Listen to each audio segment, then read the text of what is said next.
unlike any other. A global network of constant trade and communication, a new age of technological advancement. We have come a long way from our humble roots in the Industrial Revolution and the days of manifest destiny.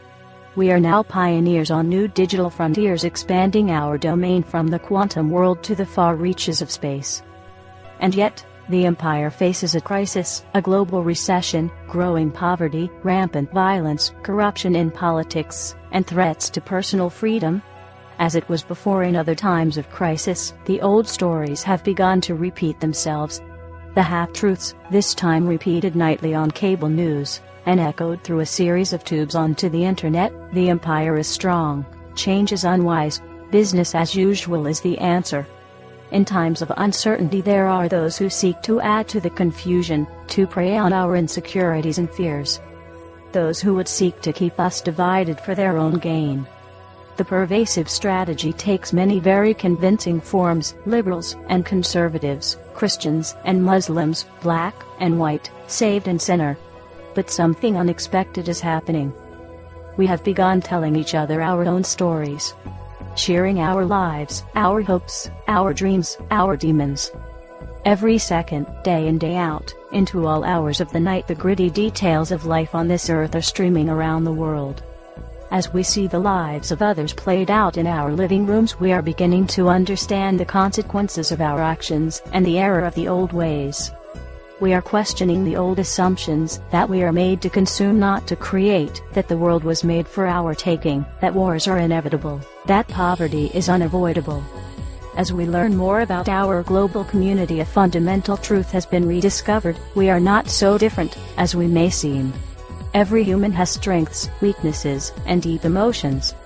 We crave love, love laughter, fear being alone, and dream for a better life. You must create a better life. You cannot sit on the couch watching television, or playing video games, waiting for a revolution. You are the revolution. Every time you decide not to exercise your rights, every time you refuse to hear another viewpoint, every time you ignore the world around you, every time you spend $1 at a business that doesn't pay a fair wage, you are contributing to the oppression of the human body and the repression of the human mind. You have a choice to take the easy path, the familiar path, to walk willingly into your own submission. Or a choice: get up, to go outside and talk to your neighbor, to come together in new forums, to create lasting, meaningful change for the human race. This is our challenge. The revolution must take hold as a peaceful revolution. We must build our strength and unity through ideas, ingenuity and creativity. We must tear down the barriers that have existed to this day only because we allow them to. The revolution must be televised. We must utilize the tools we have and apply them with existing technology. Computers, cell phones, internet and media. This is the first step. This is the 21st century enlightenment. A global movement to create a new age of tolerance and understanding, empathy and respect. We must spread our message and express our desire for a more compassionate and humane existence on this planet. This must begin immediately because, as you are listening to this address, world governments are taking steps to make the internet a less friendly and tolerable place for expression. This is a direct attack on your rights, which brings us to the next step of the revolution. Step 2. Digital supremacy. With each attack on the people of this world, we must regain our footing, as we are losing ground at a rapid pace. We are being attacked on all fronts. We feel the pain in our personal finances, our ability to express ourselves, our abilities to live quality lives, and our security for a better tomorrow, even the loss of personal self-worth. Never forget that you are special. No matter how this degenerate system may make you feel. The banks, the stock markets, the politicians, none of these systems are any comparison to the power you hold as a living, breathing human being. You possess an infinite power in the idea of a better world. And that idea will be planted in the cyber world. Digital supremacy is a calling to all those who possess the ability to alter cyber barriers. Cryptics, networks, security measures, these are not game breakers for those who possess the right knowledge. We know you are out there, waiting.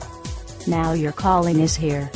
The central banks that hold our lives hostage to currency, the governments that commit tyrannical infringements to hold the people of this world imprisoned within the system must be taken down from the core. It's time to hack the planet. It's time to turn the tables on the powers that be and show them that we have had enough. You are the digital warriors of the underground. This is your battle, and it begins now. Commence assembly for global retribution. Utilize all means of spreading our message that now is the time for the people to take back the power. Be creative. Attach the message to digital billboards, digital tickers, corporate/government websites, anything you can think of to spread our non-violent message. This begins now. People of the world, following digital supremacy, the governments and media will demonize the movement and the peaceful means in which we announce our presence. This is where you begin your own mission to spread that same message through art, graffiti, flyers, music, lectures, assembly, and peaceful protest. But do not be confused. While peace is priority at this stage in the game, violent oppression must be prepared for and dealt with accordingly and in an organized fashion. Avoid collateral spillover. This is not anarchy, this is resistance. The time is now. The revolution has begun. We are the people. We are one. We are legion. Power to the people, power to the resistance, and Godspeed to all of us. This has been an anonymous address from the underground.